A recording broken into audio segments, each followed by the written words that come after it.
जय हिंद फ्रेंड्स। तो घटना चक्र की टफ क्वेश्चन की सीरीज़ में हमारा जो पॉलिटी सब्जेक्ट स्टार्ट हुआ था और उसमें हमारा नेक्स्ट चैप्टर है महान्यायवादी और महाधिवक्ता नियंत्रक महालेखा परीक्षक। इससे बनने वाले हम टफ क्वेश्चन को देखेंगे। जैसे इसमें दिया है क्वेश्चन नंबर 10, भारत के महान्यायवादी के विषय में निम्नलिखित कथनों पर विचार कीजिए, कौन सा इसमें सही है। तो वह भारत के राष्ट्रपति द्वारा नियुक्त किया जाता है, तो ये तो सही है, पहला सही है। और उसमें वही योग्यता होनी चाहिए जो सर्वोच्च न्यायालय के न्यायाधीश में होनी चाहिए, दूसरा भी सही है, पहला दूसरा सही है। उसे संसद के किसी भी एक सदन का सदस्य होना चाहिए, गलत है। संसद द्वारा महाभियोग लगाकर उसे हटाया जा सकता है, पढ़ते हैं हम इसके बारे में। राष्ट्रपति द्वारा नियुक्त किए जाने वाले महान्यायवादी में वही योग्यता होनी चाहिए जो सर्वोच्च न्यायालय के न्यायाधीश के लिए आवश्यक है।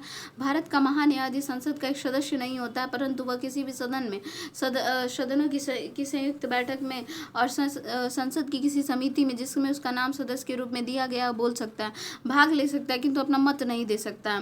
ये ऐसा आर्टिकल 88 में कहा गया। महान्यायवादी राष्ट्रपति के प्रसाद पर अपना पद धारण करता है, अनुच्छेद 74(4). अतः राष्ट्रपति को उसे पदच्युत करने का अधिकार है। नेक्स्ट है कथन सही है, 1 2 सही है, लेकिन तीसरा जो है वो तीसरा और चौथा गलत है। भारत के महान्यायवादी के संबंध में राष्ट्रपति किसी ऐसे व्यक्ति की नियुक्ति करेगा जो उच्चतम न्यायालय के न्यायाधीश के रूप में नियुक्ति के लिए अर्ह हो। महान्यायवादी इतना पारिश्रमिक प्राप्त करेगा जो संसद अवधारित करेगा, पहला सही है, क्योंकि उच्चतम न्यायालय के न्यायाधीश के रूप में हो और महान्यायवादी इतना मतलब संसद अवधारित करेगी, ये गलत है। क्योंकि देखिए महान्यायवादी जो होता है वो राष्ट्रपति के प्रसाद पर्यंत अपना पद धारण करता है, और महान्यायवादी जो देश का सर्वोच्च विधि अधिकारी होता है। संविधान के अनुच्छेद 76(1) के अनुसार राष्ट्रपति उच्चतम न्यायालय के न्यायाधीश नियुक्त होने के लिए अर्हित किसी व्यक्ति को भारत का महान्यायवादी नियुक्त करेगा। उसके बाद नेक्स्ट दिया है क्वेश्चन नंबर 12 कि भारत का महान्यायवादी पहला है कि लोकसभा की कार्यवाही में भाग ले सकता है, दूसरा कह रहा है कि लोकसभा का किसी समिति का सदस्य हो सकता है, और तीसरा कह रहा है कि लोकसभा में बोल सकता है। तो इसमें सी ऑप्शन हो जाएगा, पहला दूसरा और तीसरा सही है कि संविधान के अनुच्छेद 88 में अधिकथित जो है प्रत्येक मंत्री और भारत के महान्यायवादी को अधिकार होगा कि वह किसी भी सदनों की संयुक्त बैठक में, संसद की किसी भी समिति में जिसमें उसका नाम सदस्य के रूप में दिया गया है, बोले और उसकी कार्यवाही में अन्यथा भाग ले, किंतु इस अनुच्छेद के आधार पर मत देने का अधिकार नहीं होगा। तो इसमें चौथा नहीं होगा, पहला दूसरा तीसरा सही हो जाएगा। फिर नेक्स्ट हम टफ क्वेश्चन देखते हैं। क्वेश्चन नंबर 25 है कि भारत में राज्य के महाधिवक्ता की नियुक्ति भारत के राष्ट्रपति के द्वारा संबंधित राज्य के राज्यपाल की अनुशंसा पर की जाती है। महाधिवक्ता की जो नियुक्ति है वो भारत के राष्ट्रपति के द्वारा संबंधित राज्यपाल की अनुशंसा पर की जाती है।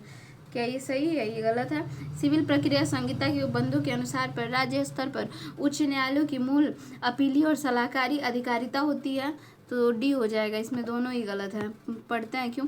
संविधान का जो 165(1) के अनुसार राज्य के महाधिवक्ता की नियुक्ति जो राज्यपाल द्वारा की जाती है, न कि राष्ट्रपति द्वारा। और सलाहकारी अधिकारिता में अनुच्छेद 143 के तहत सर्वोच्च न्यायालय की होती है। उच्च न्यायालय की अधिकारिता मूल तथा अपीली होती है, ठीक है।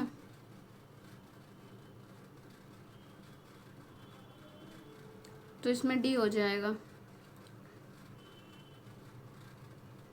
सलाहकारी अधिकारिता जो होती है वो सर्वोच्च न्यायालय की होती है, तो यहाँ पे दिया है सलाहकारी, मूल अपीली जो उच्च न्यायालय वो सही है। नेक्स्ट क्वेश्चन देखते हैं।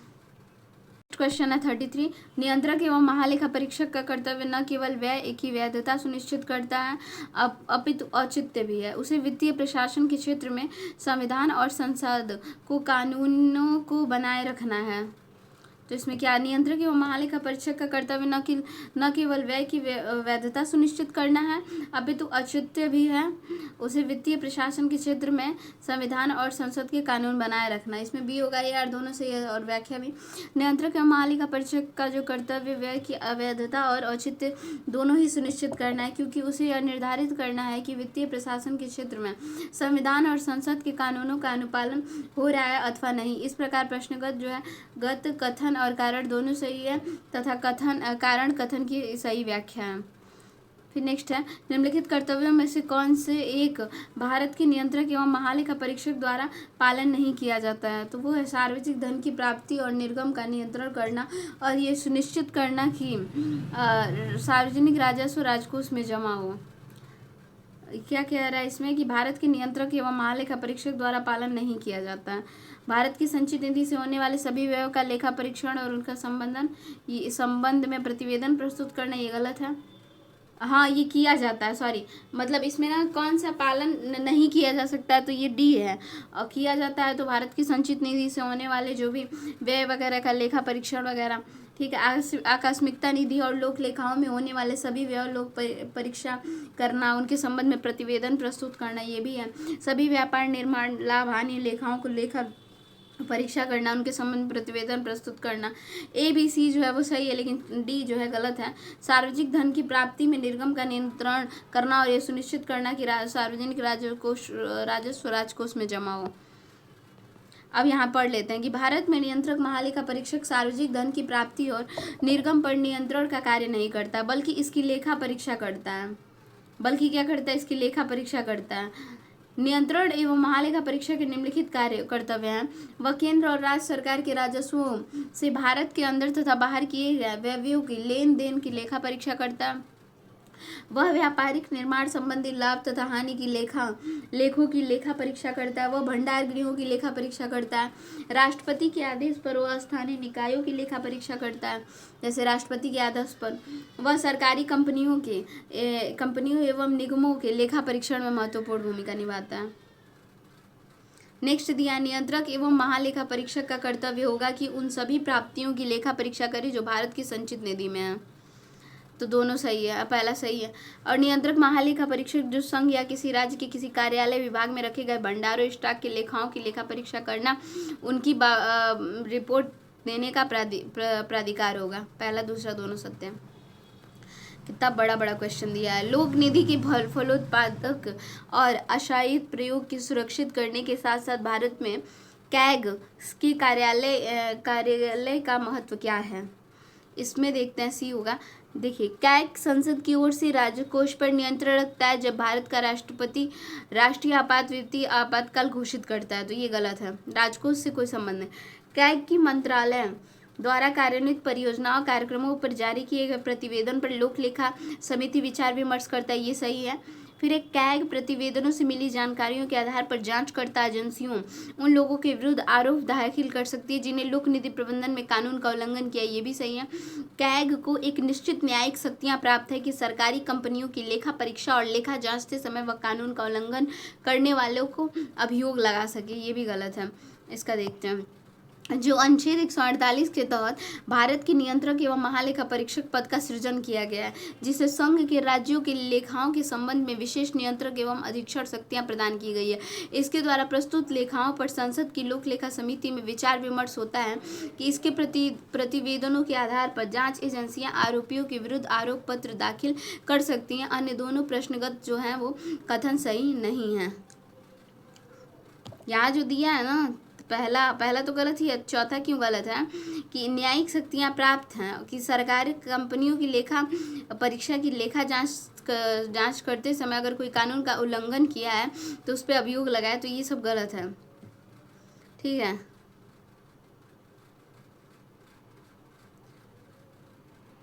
जांच एजेंसियां जो होती हैं ना, मतलब इसके आधार पर कोई सूचना आ रही है तो जांच एजेंसियां जो होती हैं वो आरोपियों के विरुद्ध आरोप पत्र दाखिल कर सकती हैं। नेक्स्ट क्वेश्चन देखते हैं। नेक्स्ट है क्वेश्चन नंबर 48। अधिकारी व संस्थान दिया है। भारत का उपराष्ट्रपति, तो इसका हो जाएगा राज्यसभा।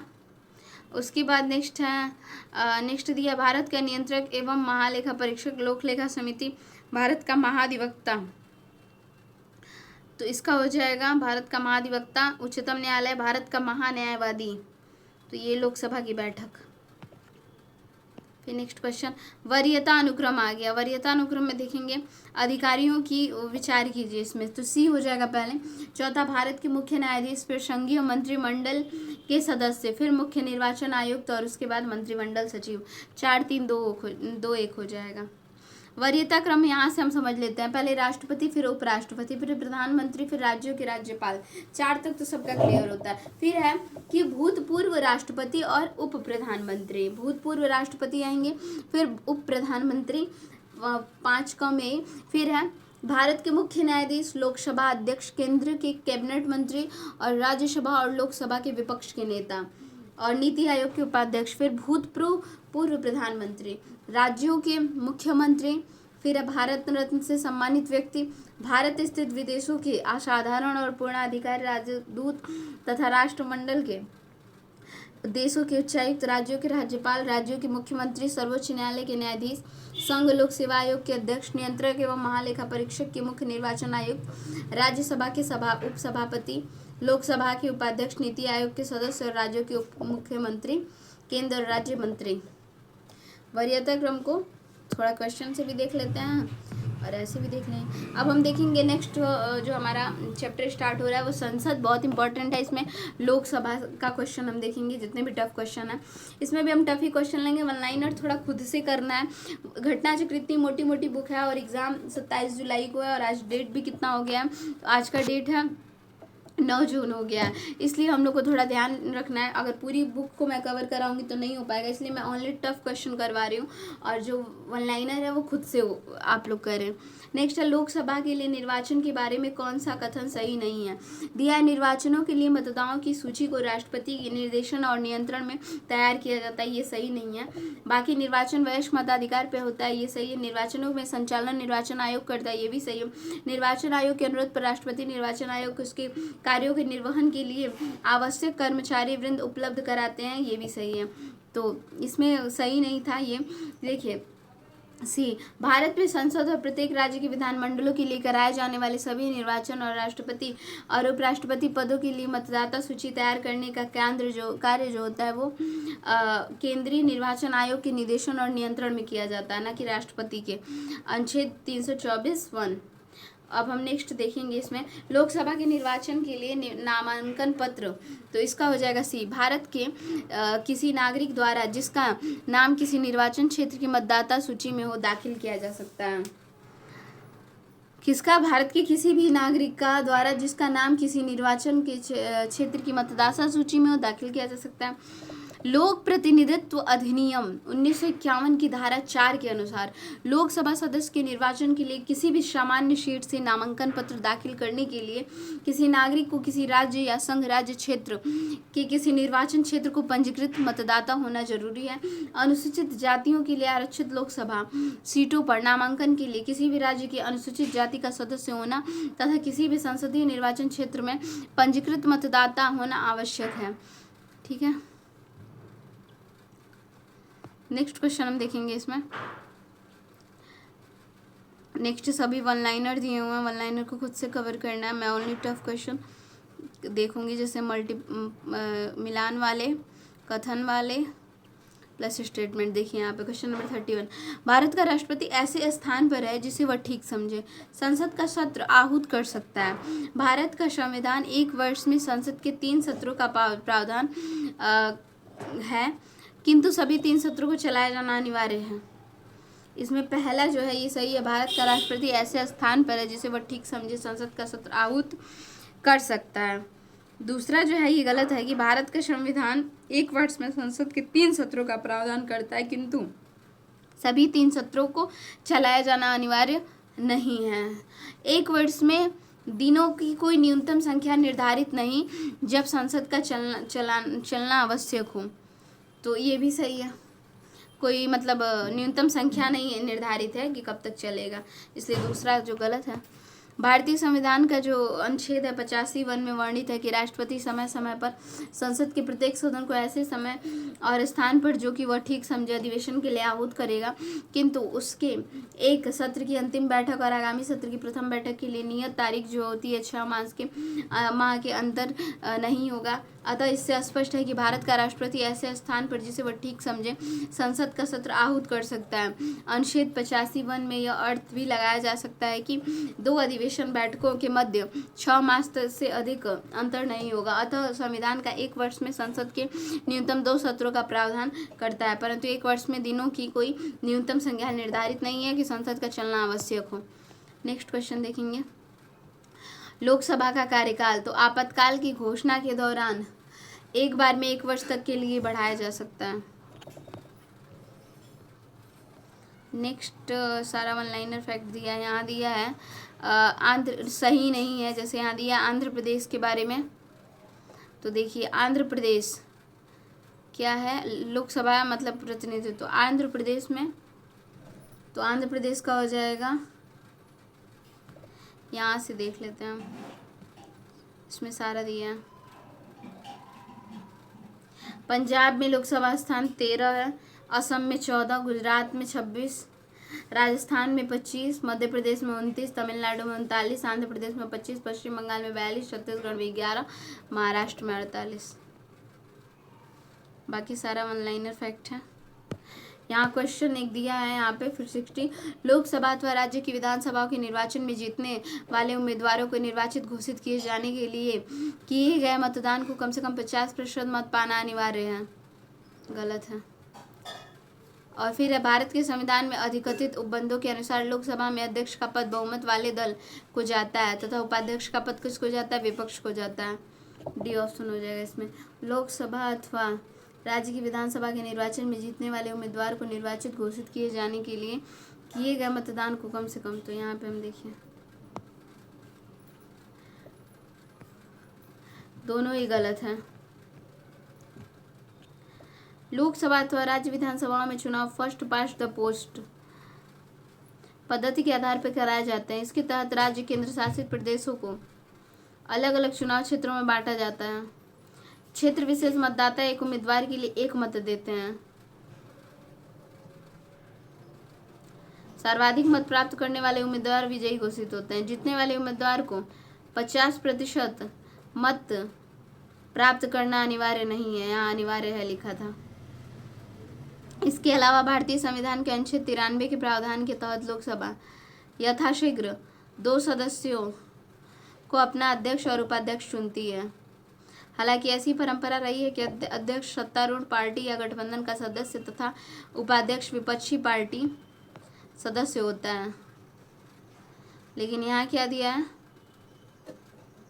कि उपाध्यक्ष का पद विपक्ष को जाता है। यहाँ दिया भारतीय संविधान में अतकथित मतलब लोकसभा में अध्यक्ष का पद जो है बहुमत वाले दल को जाता है। गलत है। बाकी सब वन लाइनर दिया है। यहाँ दिया है लोकसभा अध्यक्ष के पद के विषय में दिया है, वह राष्ट्रपति के प्रसाद पर्यंत धारण करता है। गलत है। यह आवश्यक नहीं है कि वह अपने निर्वाचन के समय वह सदन का सदस्य हो, परंतु उसे अपने निर्वाचन के बाद 6 माह के भीतर सदन का सदस्य हो जाना पड़ता है। ये गलत है। लोकसभा अध्यक्ष के बारे में नहीं है ये। यदि वह त्यागपत्र देना चाहे तो त्यागपत्र उपाध्यक्ष को देगा। बी ऑप्शन सही हो जाएगा। केवल 3। प्रोटेम स्पीकर का क्या कार्य होता है, तो सदस्यों को शपथ दिलाना। सारा उसके बाद वन लाइनर दिया है। नेक्स्ट यहाँ है 85 नंबर क्वेश्चन, 15वीं लोकसभा में महिला सदस्य में संबंधित निम्नलिखित कथनों पर विचार कीजिए। इसका तो आंसर ही नहीं दिया। करंट में जो लोकसभा हुआ था, वो चुनाव हुआ था, उससे देख लेंगे। पहली लोकसभा में विपक्ष में सबसे बड़ा राजनीतिक दल स्वतंत्र पार्टी था। लोकसभा के में नेता प्रतिपक्ष का सर्वप्रथम 1969 में मान्यता दी गई, तो ये तो सही है। लोकसभा में यदि किसी दल के न्यूनतम 75 सदस्य न हो तो उसके नेता को प्रतिपक्ष के रूप में मान्यता नहीं मिल सकती है। यहाँ पे देखिए गलत क्यों है। यहाँ दिया प्रथम लोकसभा के चुनाव में 489 सीटों के लिए हुई थी, जिसमें भारतीय राष्ट्रीय कांग्रेस ने 364 सीटें प्राप्त की और जीत हासिल की। दूसरे स्थान पर 16 सीट प्राप्त करने वाली कम्युनिस्ट पार्टी ऑफ इंडिया थी। विपक्ष में सबसे बड़ा राजनीतिक दल था। सर्वप्रथम 1969 में लोकसभा का जो नेता प्रतिपक्ष, ये तो सही है, लेकिन यहाँ पे क्या दिया था, स्वतंत्र पार्टी थी। गलत है। ठीक है। और उसके बाद दिए हैं लोकसभा में किसी दल का नेता प्रतिपक्ष के रूप में मान्यता मिलने के लिए उस दल में कुल 10% सांसद होना आवश्यक है। नेक्स्ट हमारा चैप्टर है राज्यसभा, इसको नेक्स्ट वीडियोस करेंगे।